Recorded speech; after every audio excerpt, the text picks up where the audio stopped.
आदित्य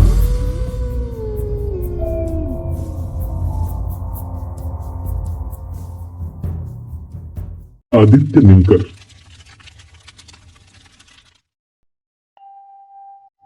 कामनगर गांव में एक सिद्ध पुरुष रहते थे।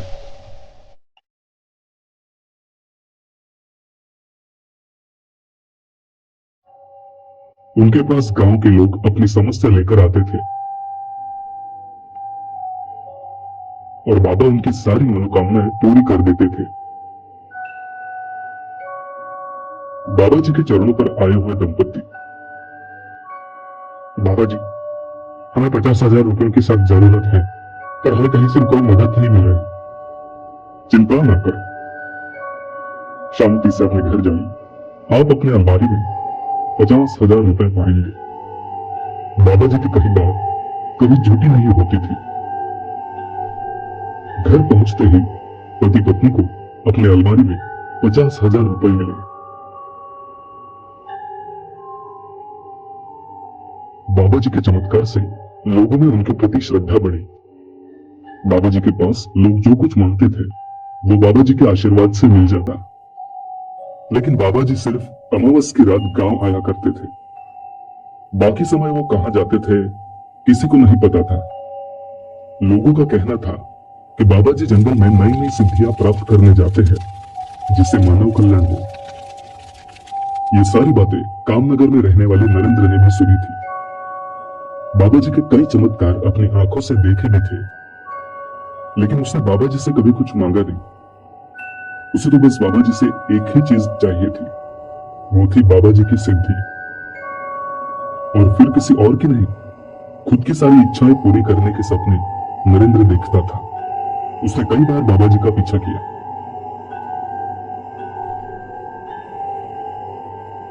बाबा जी के पीछे पीछे वो जंगल में जाता था, लेकिन घने जंगल में जाकर बाबा जी कहां गायब हो जाते थे उसे पता ही नहीं चलता था।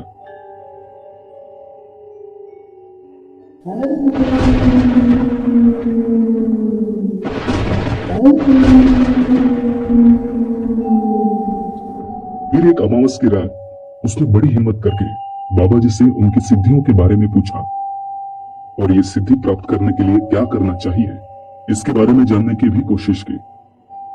बाबा जी, मैं आपके जैसे ही सिद्धि प्राप्त करना चाहता हूं, जिसे मैं जिस भी चीज को पाने की इच्छा मन में रखूं वो मुझे मिल जाए। मुझे इसके लिए क्या करना होगा बाबा जी? नहीं नरेंद्र, तुम्हें जो कुछ चाहिए मुझसे मांग लो, मैं तुम्हें वो दूंगा। मुझे सिद्धि प्राप्त करने की जिद मत करना। नहीं बाबा जी, मुझे आपसे और कुछ नहीं चाहिए। आप मुझे बस वो सिद्धि दीजिए बाबा जी। उसके लिए मैं कुछ भी करने को तैयार हूं, कुछ भी। बाबा जी के लाख मना करने पर भी नरेंद्र बार बार उनका पीछा करता रहा। अब उसे बस वो सिद्धि चाहिए थी जिससे वो किसी भी चीज को पाने की इच्छा मन में रखे वो मिल जाए। आखिर एक रात बाबा जी उसे जंगल में अपने साथ ले गए। वहां उसे सिद्धि देने को वो तैयार भी हो गए। नरेंद्र, याद रखो, ये सिद्धि नहीं श्राप है। ऐसा श्राप जो तुम्हें जीते जी पल पल मारता रहेगा। मुझे कोई फर्क नहीं पड़ता बाबा जी, मुझे बस अपनी सारी इच्छाएं पूरी करने की शक्ति चाहिए। ठीक है, पर उसके लिए तुम्हें 8 साल इंतजार करना पड़ेगा। बाबा जी 8 साल? लेकिन क्यों? क्या करूंगा मैं 8 साल? बताता हूं। जाओ, जाकर गांव से एक अनाथ बच्चा लेकर आओ। ऐसा बच्चा जिसकी उम्र महज 1 दिन की हो। उसे 8 साल बड़े लाड प्यार से पालना और उसकी किसी भी इच्छा को अधूरा मत रखना। 8 साल बाद मैं तुम्हें इस जंगल के पार वाले खंडर में मिलूंगा। विश्वास रखना, 8 साल बाद तब मैं तुम्हें वो सिद्धि दूंगा। ये कहकर बाबा जी जंगल में चले गए।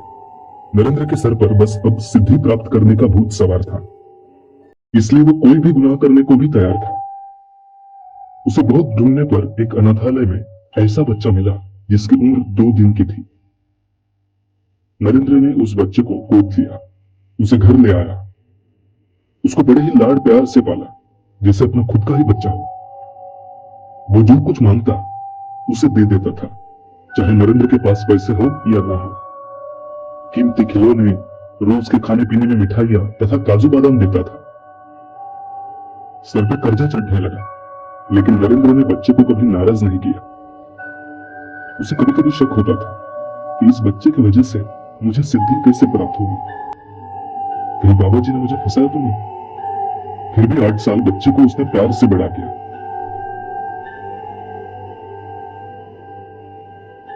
अमावस की रात बाबा जी गांव में आए तो उन्होंने नरेंद्र को अपने पास बुलाकर बच्चा लेके कल रात खंडहर में आने के लिए कहा। नरेंद्र, कल रात को किसी को बिना बताए बच्चे को लेकर आना। कल दिन भर बच्चे से उपवास कराना। रात को उसे लेके आते वक्त उसकी पसंदीदा मिठाइयां भी लाना। नरेंद्र खुश हो गया। आज तक बच्चे की सारी इच्छाएं उसने पूरी की थी।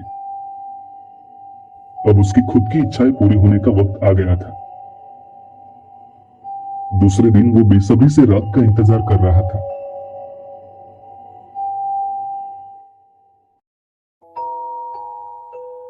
रात को बच्चे को लेकर नरेंद्र खंडहर पहुंचा। खंडहर बड़ा ही डरावना था। बच्चा ही नहीं बल्कि नरेंद्र भी खंडहर देखकर डर गया।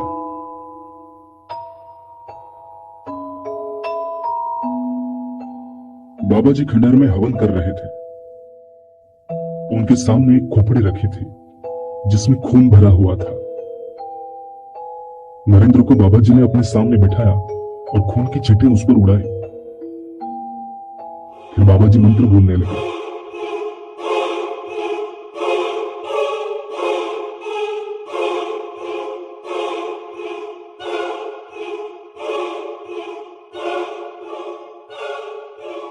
बच्चा डरा हुआ बाजू में बैठा था। बच्चे, तुम्हें भूख लगी है? जी मुझे खाना चाहिए। फिर बाबा जी के हुक्म के अनुसार नरेंद्र ने बच्चे को लड्डू खिला दिए। दिन भर भूखे मासूम बच्चे ने बिना सोचे समझे सारे लड्डू खा लिए। उसे यह भी नहीं पता था कि बाबा जी ने अपने पास की बड़ी तलवार उठा के नरेंद्र के हाथ में दे दी थी। नरेंद्र, ये बच्चा लड्डू खाने के बाद पानी मांगेगा, पर उसके पानी मांगने से पहले ही उसका सिर धड़ से अलग कर। नरेंद्र ये बात सुन के घबरा गया। जिस बच्चे को उसने 8 साल से बड़े लाड़ प्यार से पाला था, उसकी हर बात मानी थी, ऐसे बच्चे को अपने ही हाथों से मारने का काम करने में नरेंद्र को डर लगने लगा। लेकिन 8 साल बाद सिद्धि प्राप्त होने की घड़ी आई थी। अब नरेंद्र को बस सिद्धि प्राप्त करनी थी। उसने अपना मन बना लिया। मैं अपने 8 साल बर्बाद नहीं होने दूंगा। बेटे, सारी मिठाई खा ली? जी पिताजी। और कुछ खाना है? नहीं पिताजी। क्या तुम्हें जो कुछ चाहिए था वो सब मिल गया? जी पिताजी। नरेंद्र के आंखों में जैसे शैतान समाया था। पिताजी, मुझे बहुत प्यास लग गया है, मुझे थोड़ा।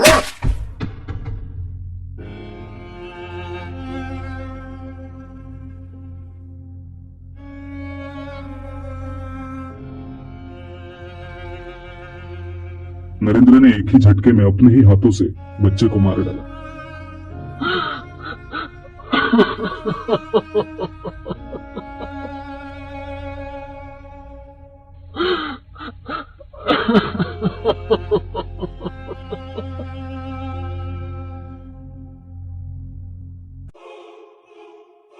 बाबा जी ने फिर बच्चे का सर उठाकर उसका खून नजदीक के कुंड में डाल दिया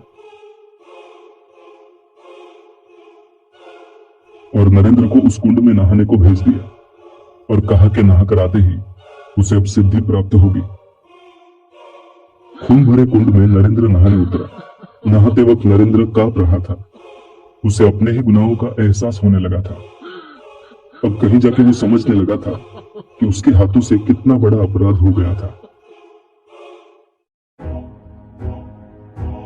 नहाकर आते ही उसने बाबा जी से कहा, बाबा जी, क्या मुझे सिद्धि प्राप्त हो गई?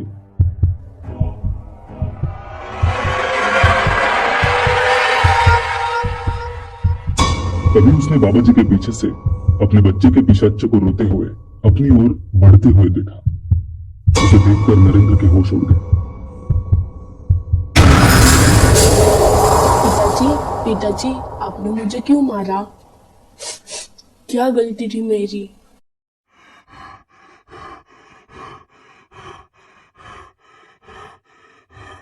बच्चे के सवालों से डरकर नरेंद्र बाबा जी के पास लौट के गया। बाबा जी मुझे मेरा बेटा दिख रहा है। मुझे उसे मारना नहीं चाहिए था बाबा जी। मैंने बहुत ही गलती कर दी बाबा जी।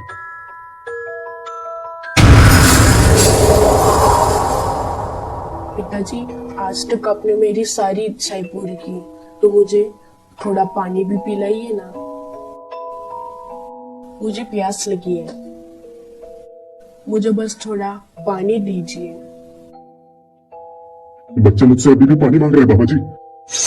मैंने पहले ही कहा था, ये सिद्धि नहीं श्राप है, श्राप। नरेंद्र, अब तुम्हें सिद्धि प्राप्त हो चुकी है। अब ये बच्चे का पिशाच जिंदगी भर तुम्हारे पीछे रोता रहेगा। ये अब हर वक्त तुमसे पानी मांगता रहेगा। तुम्हारी जो कुछ भी इच्छा हो तुम इस पिशाच से कहना। अगर तुम्हें सोना चाहिए हो तो कहना, बेटे मुझे पहले सोने के 100 सिक्के दो, फिर मैं तुम्हें पानी पिलाऊंगा। तुम्हारी इच्छा पूरी होगी। जब तुम्हें पैसे चाहिए हो तो पिशाच से कहना, मुझे 10,000 रुपए दो, फिर मैं तुम्हें पानी दूंगा। बस अब जिंदगी भर यही चलता रहेगा। यही सिद्धि है। नरेंद्र ये सुनकर बहुत डर गया। उसके पैरों के नीचे से जमीन फिसल गई। डर के मारे वो वहां से पागलों की तरह भागने लगा और बच्चे का पिशाच उसके पीछे भागने लगा। जैसे ही वो घर पहुंचा तो उसने दरवाजे पर अपने बेटे का पिशाच हाथ में अपना ही सर लिए खड़ा हुआ देखा। पिताजी, और वो बेहोश हो गया। अब उसके पास हर वक्त बच्चे का पिशाच रहता है, जो उसे पानी मांगता रहता है। पिताजी, मुझे थोड़ा पानी दीजिए ना। नरेंद्र ये सहन नहीं कर पा रहा। वो अब बच्चे से कुछ भी मांगने की हालत में नहीं रहा। नरेंद्र ने खाना पीना छोड़ दिया। वो बीमार रहने लगा। गांव के लोगों को लगा अपना प्यारा बेटा खो जाने की वजह से नरेंद्र बीमार पड़ गया है। सच्चाई सिर्फ नरेंद्र ही जानता है। सिर्फ उसे ही वो पिशाच दिखता था और उसका रोना सुनाई देता था। वो पिशाच से निजात पाना चाहता था। पानी मांगने वाला अपने बेटे का पिशाच अब ना उसे शांति से जीने देता था, न मरने देता था। घर में बैठकर नरेंद्र बस रोता रहता था। बच्चे से बार बार माफी मांगते रहता था। पिताजी, मुझे थोड़ा पानी दीजिए ना। पिताजी, थोड़ा पानी दीजिए। बहुत प्यास लगी है पिताजी, थोड़ा पानी दीजिए ना पिताजी। मुझे माफ कर दो बेटा। मुझे माफ कर दो बेटा। मुझे माफ कर दो बेटा। मुझे माफ कर दो बेटा। और बेटे के पिशाच को अब माफी नहीं, सिर्फ पानी चाहिए था।